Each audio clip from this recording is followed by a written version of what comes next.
Good morning guys. Ayan. Maglalakad kami ni Rina kahit mahangin. Tingnan nyo ang hangin. Tingnan nyo ang hangin. Lakas ng hangin. Oh, ang lakas ng hangin. Pero si Rina ayaw paawat magwo-walking. Malakas ang hangin ngayon. Kaya doble ang sakripisyo. Sacrifice, no? Sacrifice talaga. Malamig na nga, malakas pa yung hangin.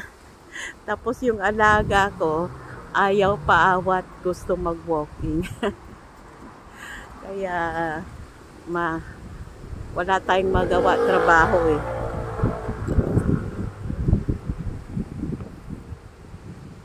Lakas ng hangin. Actually, kagabi pa itong malakas ang hangin eh. Kagabi pa, nag-brown out niya kagabi pero few minutes lang na umilaw ulit. Kasi sobrang lakas at saka maulan. Kawawa naman oh. Ito yung bahay dati ng isa kong kaibigan, yung bahay dati. Yung pinagtatrabahuhan niya. Pero namatay yung alaga kaya lumipat na siya ng ibang trabaho. Kawawa yung bahay, walang nag-aasikaso, ang daming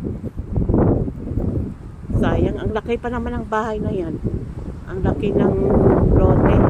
500 yata yan eh. Wow, ang lamig.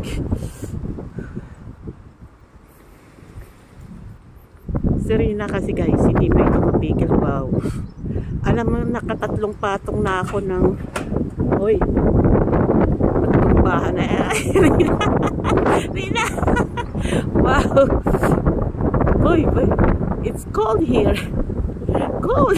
Si Rina, tingnan mo. Asma, Iris, you think that the people are sitting there out, they go to work. They go to work, but they're not outside like us.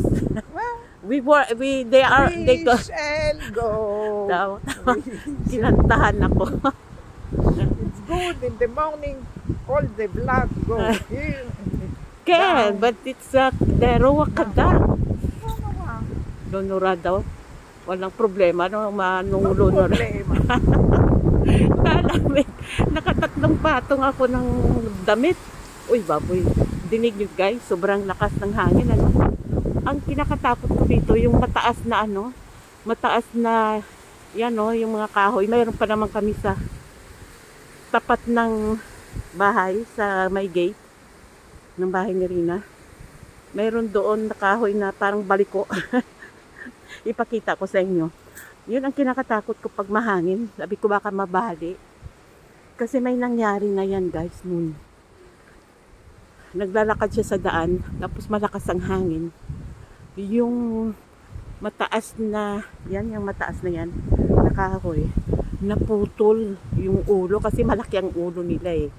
Pakita ko yung dito sa may tapat ng bahay. Naputol ba naman, tapos tama-tama dumaan yung babae. Nasa 50 something years old. Dentist. Patay. Tinamaan siya ba naman? Tamaan ka ba naman ng ulo nito?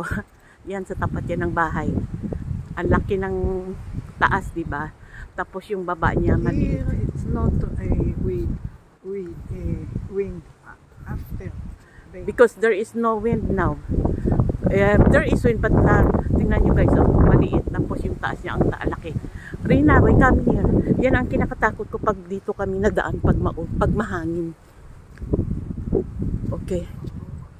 Kasi, mahirap na, may nangyari na kasi na hindi naman siguro alam nung dentista na yun na maputol yung dikel ang tawag sa kahoy na yung dikel. Yung dulo, yung pinakadulo ng kahoy, yung bigat-bigat no? Tumagan sa kanya. Diyos ko po. Makatakot. Yan no, lakas ng hangin. Ayaw.